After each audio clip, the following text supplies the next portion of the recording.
The following presentation is brought to you by Discovery Education, leading the world of digital and video learning. Discovery Education, connect to a world of learning.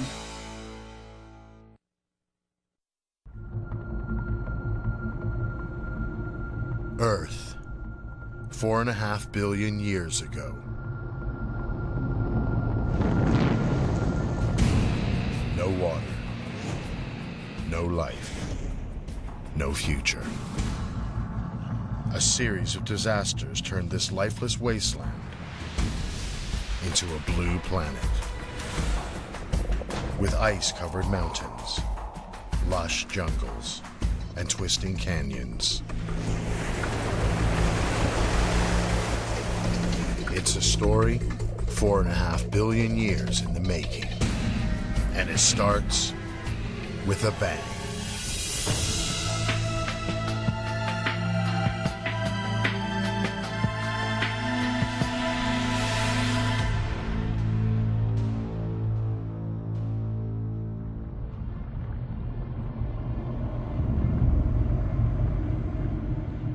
Just over 4.5 billion years ago, something happened to our world that would change it forever.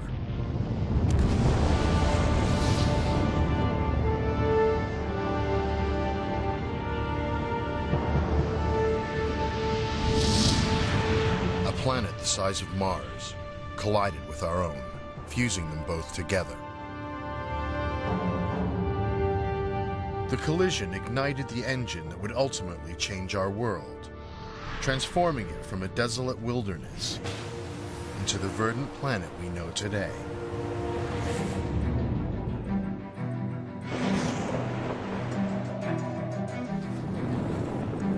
We are learning new things about our planet every day.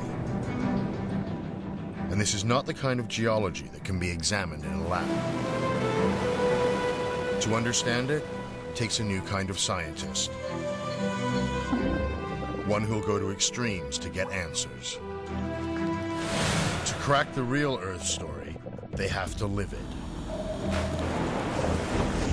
What they have discovered is that wave after wave of catastrophe and cataclysmic violence would combine to create the world as we know it. This tranquil blue planet was forged by Armageddon.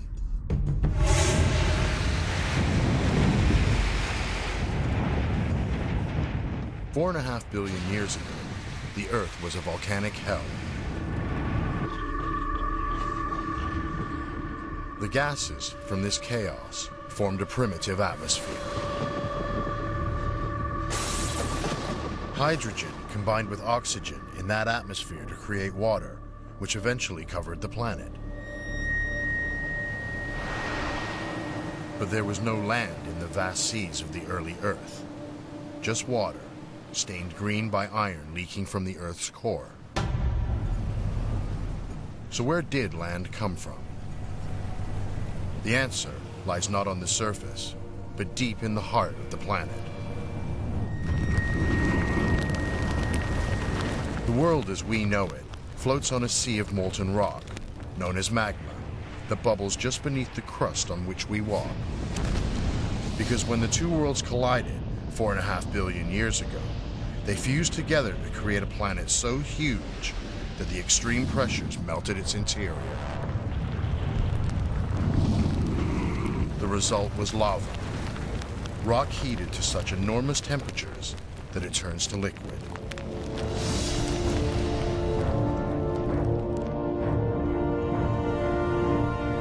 This is the essence that created the world.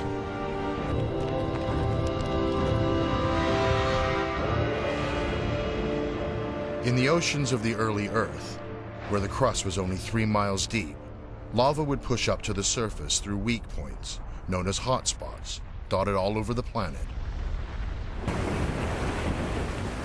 And off the coast of Hawaii, geologist Lloyd French can still see it in action today. He is observing a process that's been happening for more than 4 billion years. This is island building at its finest. You're dealing with molten rock here. It's not like it's a fireplace and a firewood. This is actually rock that's on fire. Liquid magma from the furnace below forces its way through the crust. As the lava hits the water, it solidifies. You see how it crusts over as the water hits it? It looks like inches upon inches and then slowly feet upon feet, and then before you know it, you have a fairly well-developed and new island. As more lava builds on top of the hardening crust, new land rises from the sea. And an island is born.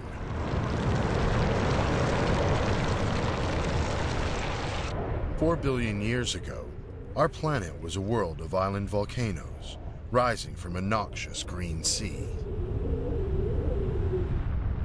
But that's only half the story.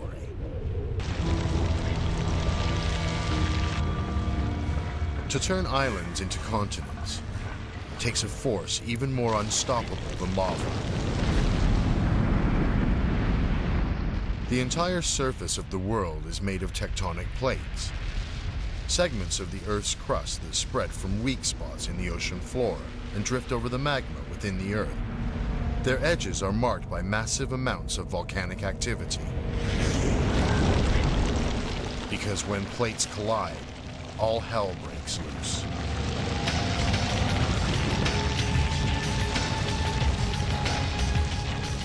As one plate grinds under the other, it forces the crust upwards into giant mountain chains, creating land in an inferno of volcanic activity. This activity is called continental drift, and this is the force that builds the world.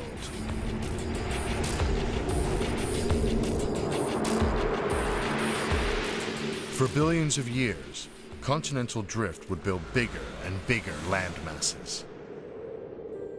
Until, about 1.8 billion years ago, a gigantic collision created the conditions that would revolutionize life on Earth. Adventurer Will Gadd has come to the Grand Canyon, where geologist Carl Karlstrom will show him evidence of that event. At the very bottom of the canyon lies a layer of rock that is more than 2 billion years old.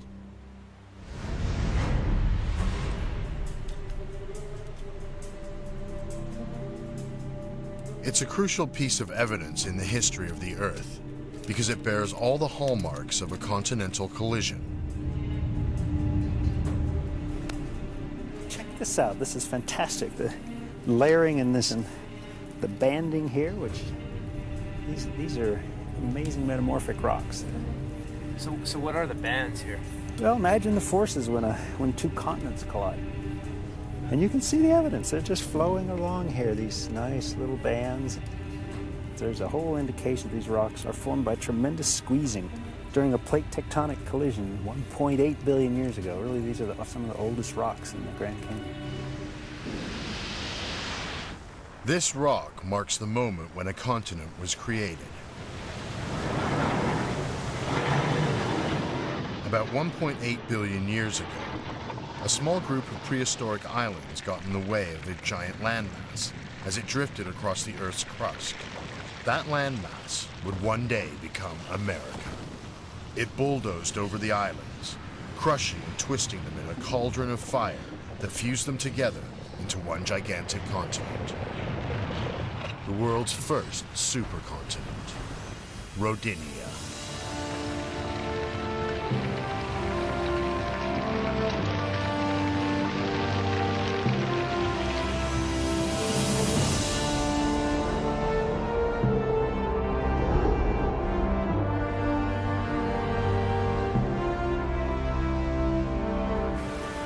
The coastline of Rodinia provided the nursery that enabled life to make a truly spectacular leap. In its shallow waters, single-cell organisms combined to form primitive algae that would convert sunlight into oxygen. And oxygen created the conditions for the next leap forward, animal life.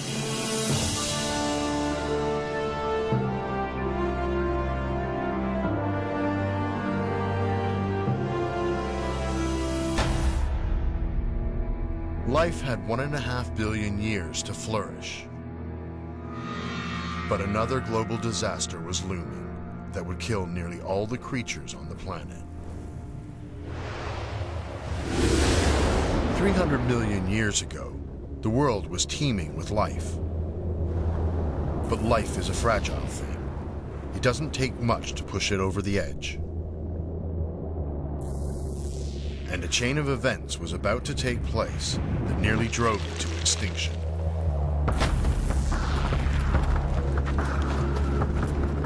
Adventurer Will Gadd and geologist Matt Genge are on the edge of the Sahara to find a clue to that event. The Sahara may seem huge to us, but in geological terms, it's small scale. You really want this rock? I want something really conclusive. Because what Matt wants tells of a time when the Sahara was much, much bigger.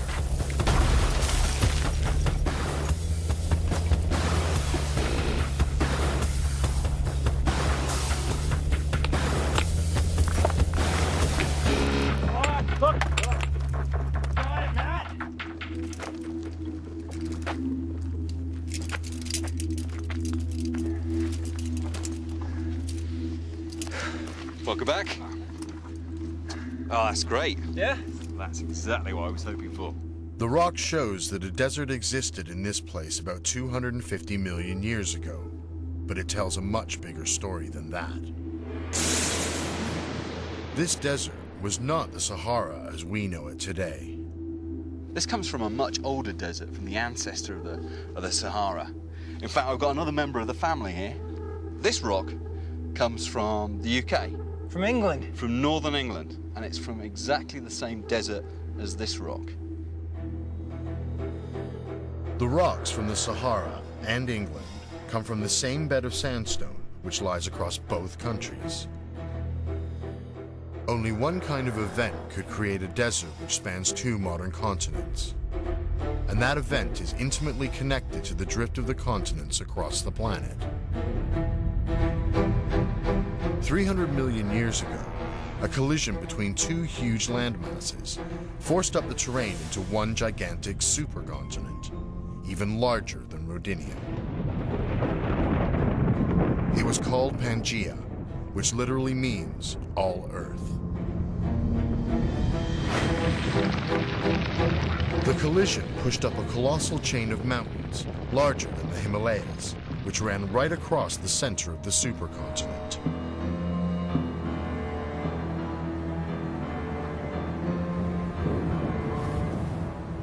These mountains would contribute to the catastrophe that would overtake the world. They rose so high that they disrupted the weather patterns of the massive new continent.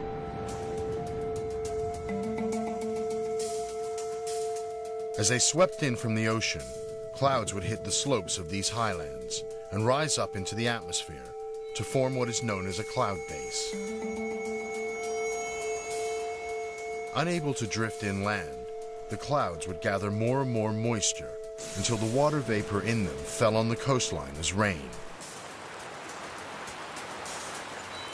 All that rain would turn the coastline into a lush paradise. But in the heart of the continent, the mountains stopped rain ever reaching this far. The center of Pangaea contained a super desert. It was 10 times the size of the Sahara and covered 60% of the land. And remnants of that super desert can be found not just in the Sahara, but all over the planet. In the Grand Canyon, America's greatest natural wonder holds an incredible secret to its past, and geologist Larry Coates is going to find it.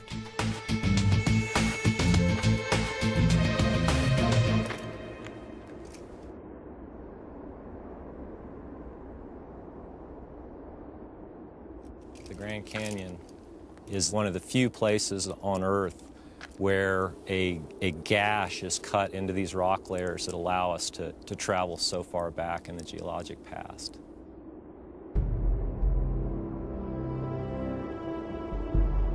As we descend down into the canyon, We're going back through millions and even billions of years in time.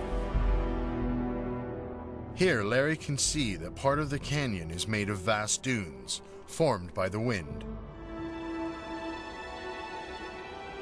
When sand dunes form, sand grains are blown up the dune and tumble down the slip face. And over millennia, these sands were buried deeply enough that they turned to stone. These layers are proof that 265 million years ago, the greatest desert the world has ever seen covered not just Africa, but America as well.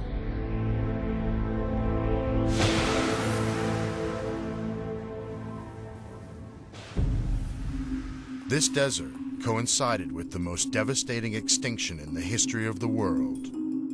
Up to 90% of the planet's wildlife was wiped out.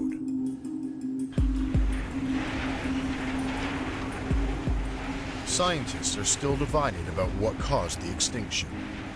The most popular theory believes that vast volcanic eruptions released methane into the atmosphere, poisoning the globe.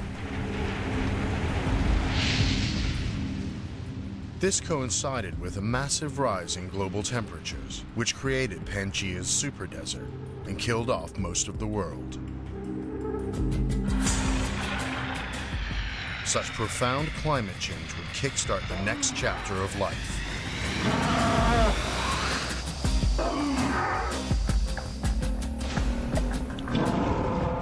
But the survivors of that apocalypse were about to experience another catastrophe that would literally shatter the world.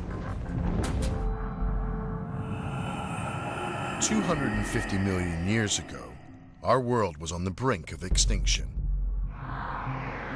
It was an arid, hot world, dominated by a massive supercontinent with a desert that covered most of the land. But all that was about to change.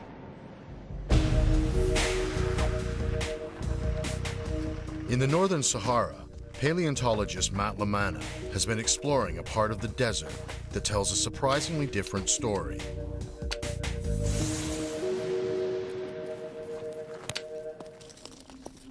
Here is the base of a tooth of a sawfish. This is a relative of sharks.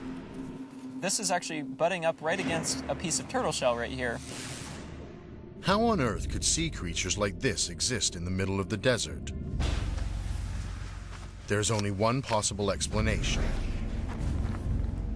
At some point in its history, the Sahara must have been underwater. We're in a shallow marine realm, in a tidal channel with tides coming in, coming out. It would have been like a tropical paradise compared to what it is today. But this paradise held an even bigger surprise.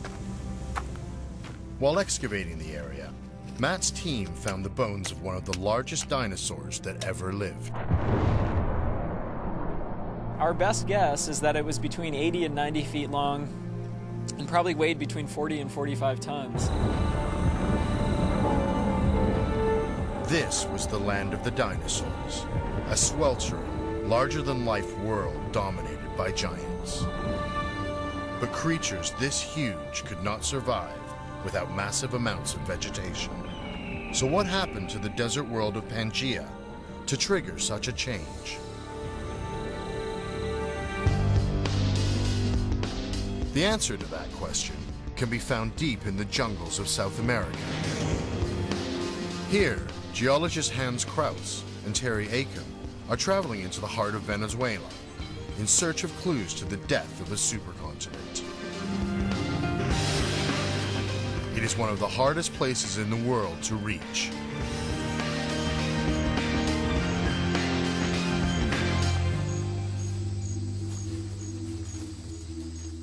Their destination is Ayantapui, the Devil's Mountain, a mile-high wall of rock that bears the scars of a cataclysmic event.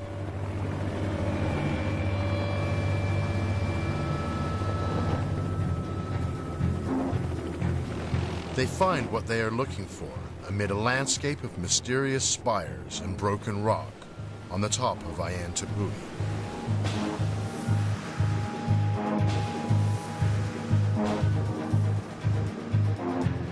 Hans and Terry have come up here to find out what could have turned a desert into a paradise millions of years ago. Because to the trained eye, thousands and thousands of vertical cracks show how this landscape was created.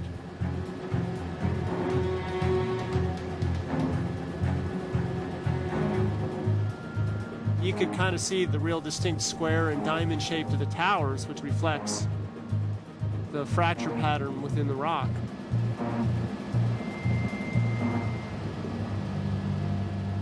These cracks in the rock were caused by an event of literally earth-shattering importance. They marked the point where the giant continent of Pangaea split apart. Once again, the tectonic plates that float across the world were on the move. They were now drifting away from each other.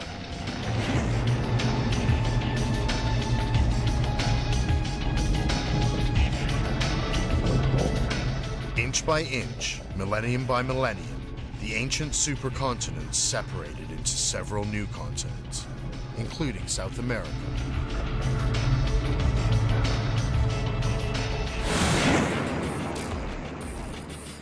The unique trauma suffered by this area has carved breathtaking cliffs out of the landscape, which gave birth to a spectacular set of falls. Falling more than a mile off the top of Ayantapui for the last 70 million years.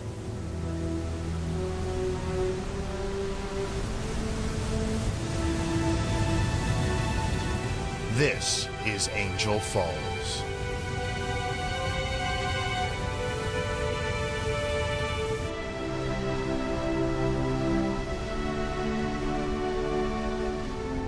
But Ayantapui wasn't the only place that was on the move.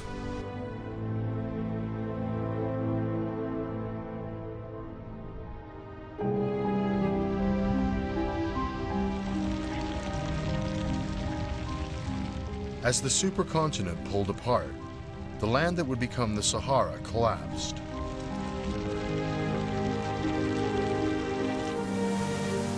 Allowing prehistoric seas to flood the desert and create the Atlantic Ocean. This was the defining moment of the modern world. Over millions of years, the continents we know would begin to take shape, carving their natural wonders into the landscape. It would create the Grand Canyon and shape the continent of America. More than 2 billion years ago, the bedrock of the Grand Canyon was shaped by fire.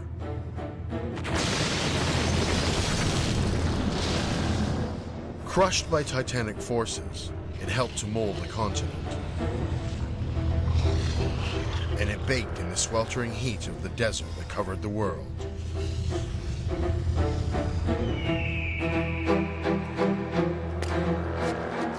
But now, it would have to drown.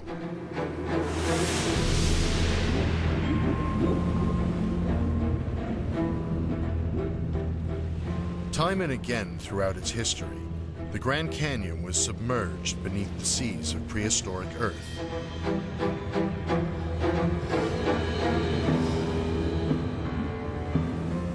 Ancient sea creatures, long since extinct, have survived as fossils in the geological layers of the canyon walls, evidence of seas long gone. There are fossils of small sea creatures. We find sponges, much like sponges that grow in the oceans today. We have brachiopods, sort of like a clam with a ridge in the middle. These layers show that 250 million years ago, the canyon was underwater, but it was submerged much more recently than that. Because 90 million years ago, America was on the move. The whole American Midwest lay beneath the shallow tropical sea. And what turned this into the Great Plains of America is a force that can move mountains.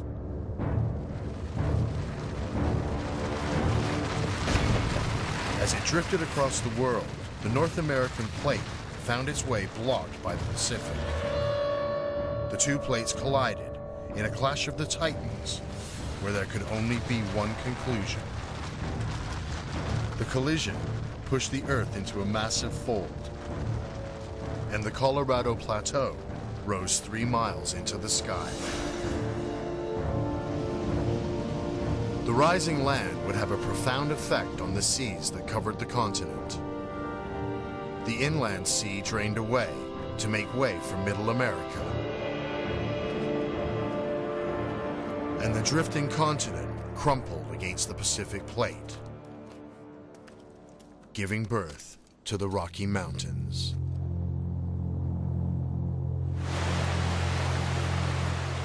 Rivers started to run down the sides of the mountains, and the Colorado River flowed across the plain. In time, it would carve one of the greatest monuments out of the sandstone plain, the Grand Canyon. The river is now a mile below the plain, but to get there, it's had an epic journey through time.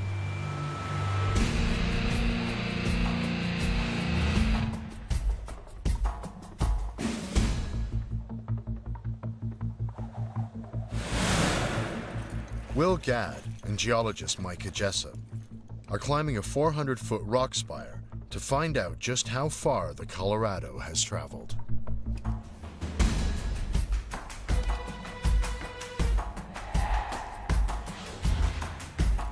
Rock! Rock!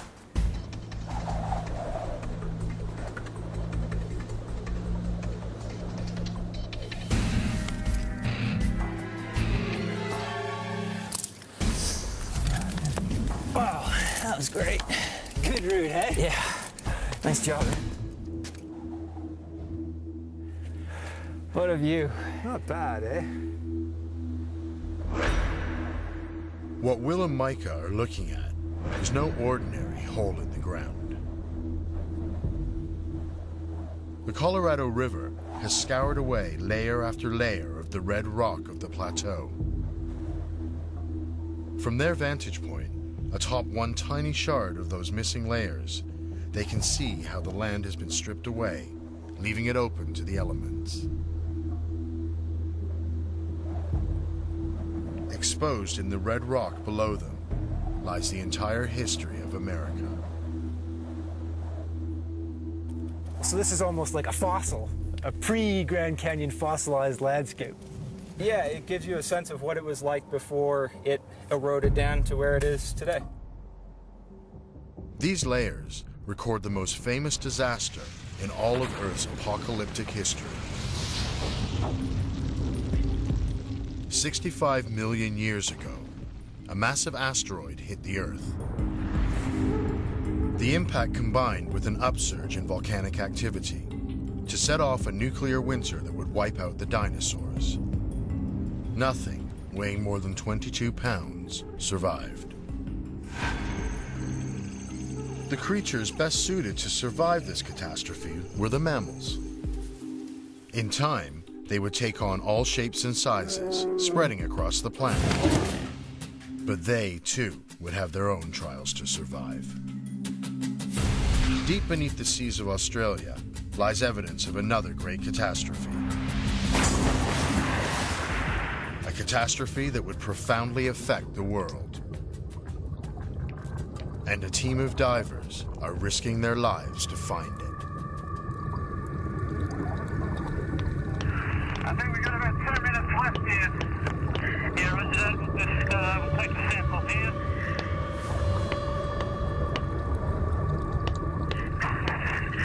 All right, got the sample. Let's head up.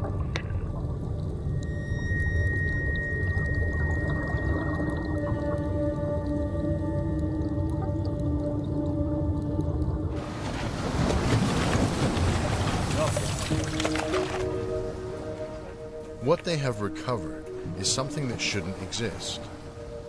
It's reef rock.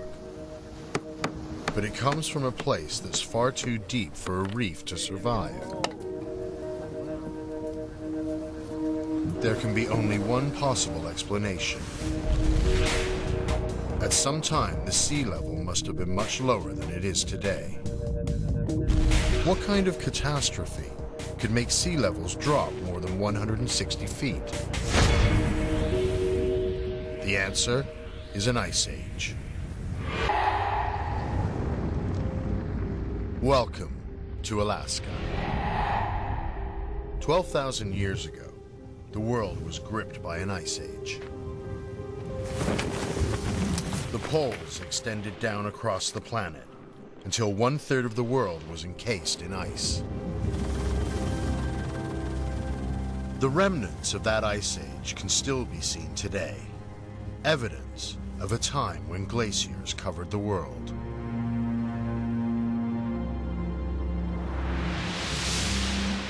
Will Gadd is here with ice expert Peter Hausler to explore one of the most dangerous places in the world, the bottom of a glacier. Rope! All right, let's go.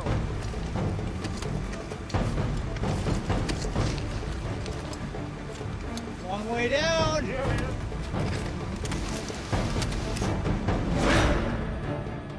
A glacier is millions of tons of compacted ice, grinding down the mountain at the speed of a foot a day. About 3 million years ago, tectonic activity, coupled with minute changes in the Earth's rotation around the sun, allowed glaciers like this to take over the world.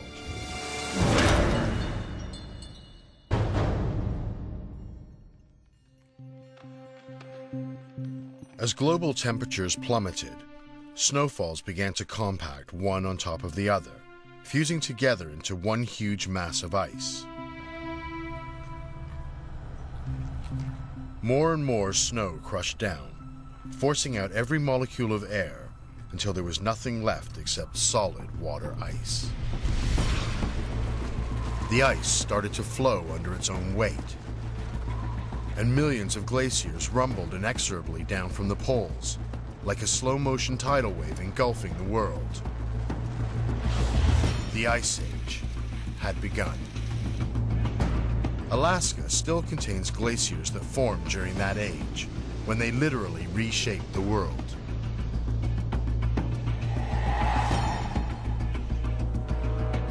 These glaciers, they actually tear apart the mountains, grind them up into pieces, so the rocks that were up on the mountains are now down here halfway in the middle of the glacier. And then the glacier's acting like a conveyor belt, tearing down the mountains and then bringing sediment down this way and eventually down to the ocean. And there wasn't just one ice age. There were dozens, each lasting for thousands of years. We are only just emerging from the last one now. Yeah, that was a good one. Right on. The ice in these glaciers trapped water from the oceans, causing sea levels to drop all over the planet, which would radically alter the world. The Ice Age had a significant effect on life all over the planet.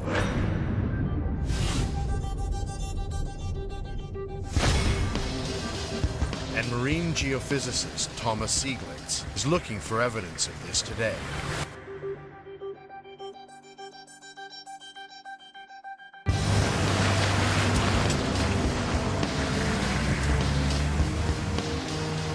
His search has brought him to a remote coastline in northern Australia, where he is looking for a very particular phenomenon. Just trying to find it.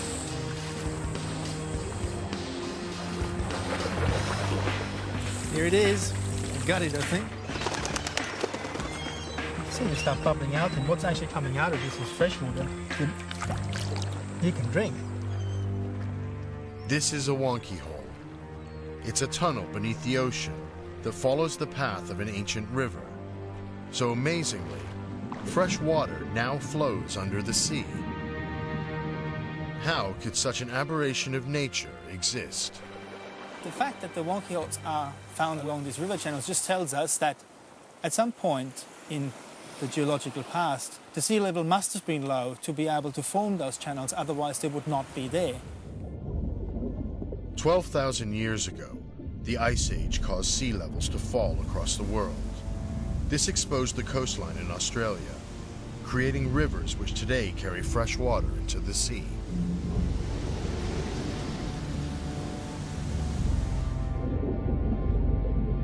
But the Ice Age didn't just alter Australia.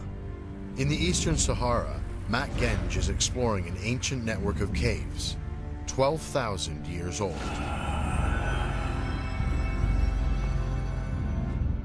And he finds the last thing you'd expect to find in the desert. Fantastic images of people swimming in a lush savanna. It's one of the most incredible things I've ever seen. To see paintings of people swimming in a lake in the middle of the Sahara Desert, and paintings that date back 12,000 years, is amazing considering there's nothing out that way for hundreds of miles. 12,000 years ago, a waterfall fell here.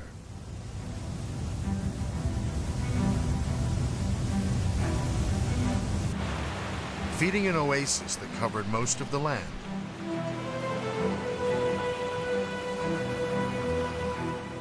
The last ice age had such a profound effect on the climate that what was once desert became a lush, green paradise. The changing climate provided a golden opportunity for man, and not just in the Sahara. In Alaska, dropping sea levels opened up a land bridge across the Bering Strait, allowing humans to enter America. And the ice would reshape America in more ways than one. As each ice age came to an end, the ice trapped in the glaciers atop the world began to melt.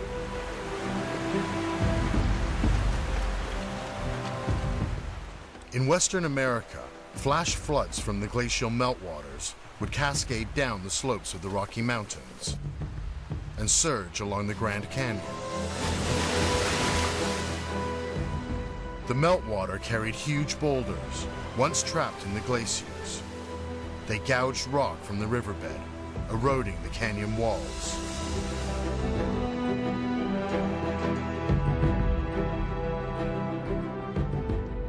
Born in the fires of continental collision, the Grand Canyon was ultimately carved by ice.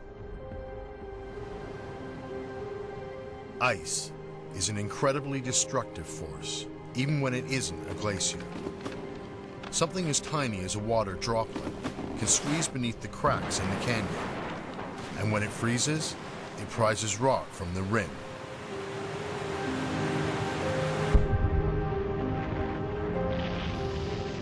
Over millions and millions of years, forces like this have shaped the world.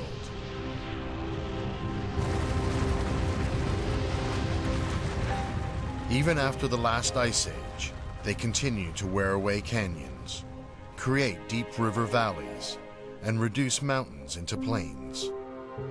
And they will ultimately change our world in ways that we are only beginning to understand. Our fearless planet never stands still. Its great natural wonders are constantly being shaped by a combination of weather erosion and geological forces. The tectonic activity that has been building continents for 4 billion years is still building land today, and you can see this in Alaska. Because Alaska is one of the most volcanic areas on the planet. It contains 41 active volcanoes. The most dangerous is Mount Augustine. And volcanologist John Power has come here to monitor an area that recently erupted. This particular part of the volcano is 100 or so meters higher than this area was prior to the eruption. This stuff here before us came from depths of about 10 kilometers or so below the surface. The volcanic forces that shape our world are thrusting up new land in Alaska at an incredible rate.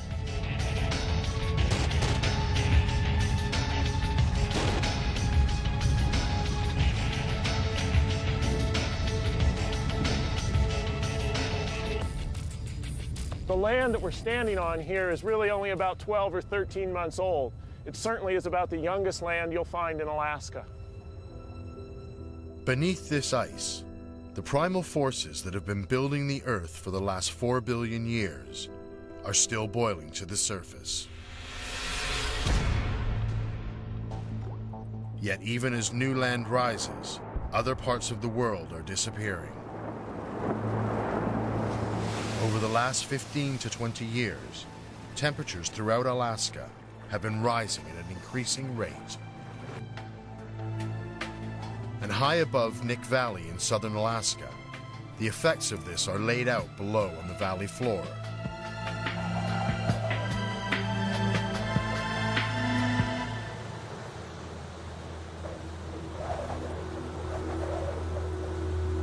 Once, this whole valley was covered by a huge glacier.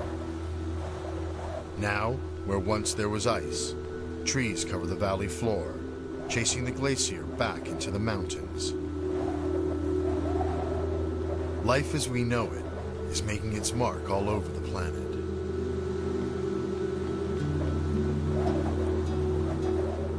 But what does the future hold for our world?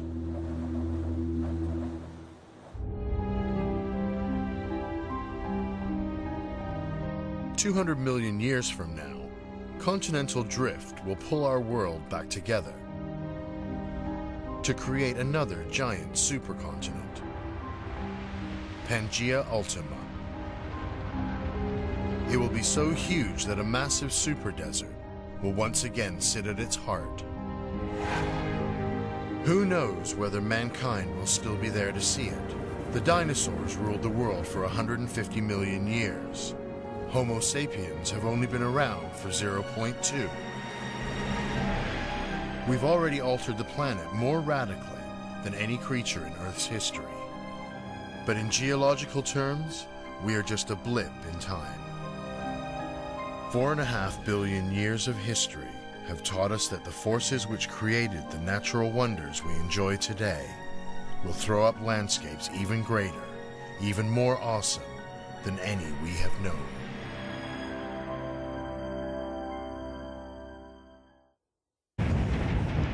Four and a half billion years ago, the Earth was a volcanic hell.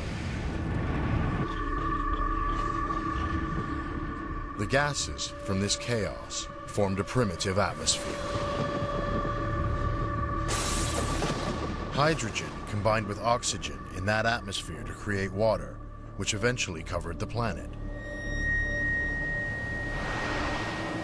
But there was no land in the vast seas of the early Earth, just water, stained green by iron leaking from the Earth's core.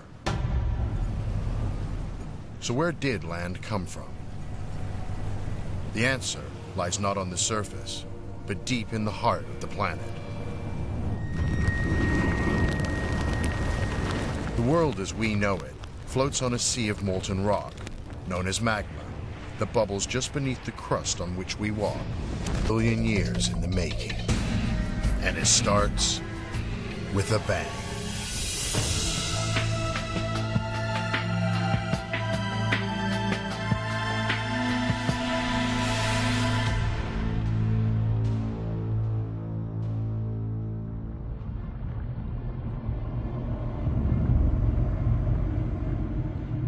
Just over 4.5 billion years ago, something happened to our world that would change it forever.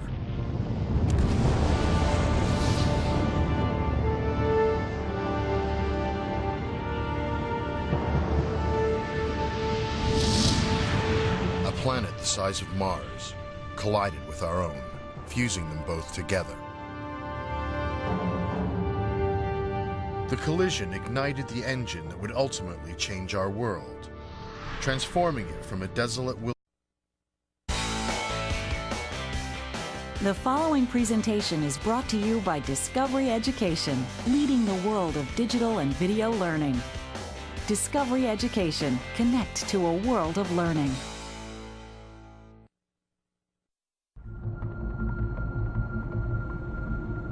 Earth, 4.5 billion years ago.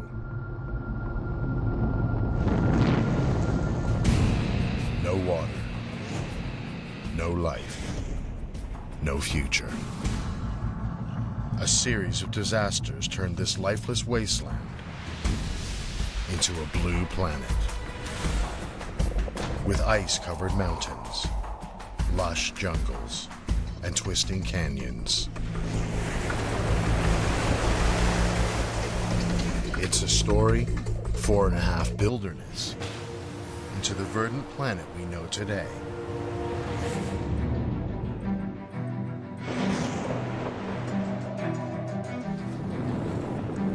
We are learning new things about our planet every day.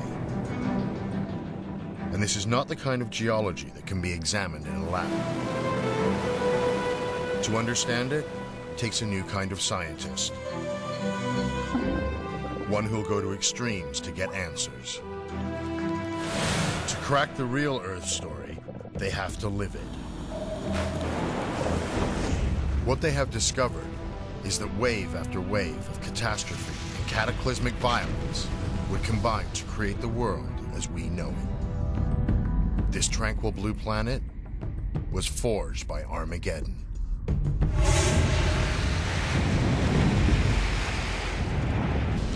Because when the two worlds collided 4.5 billion years ago, they fused together to create a planet so huge that the extreme pressures melted its interior. The result was lava, rock heated to such enormous temperatures that it turns to liquid.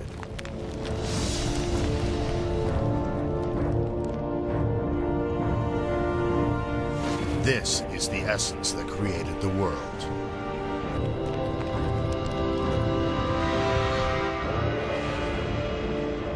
In the oceans of the early Earth, where the crust was only 3 miles deep, lava would push up to the surface through weak points, known as hotspots, dotted all over the planet.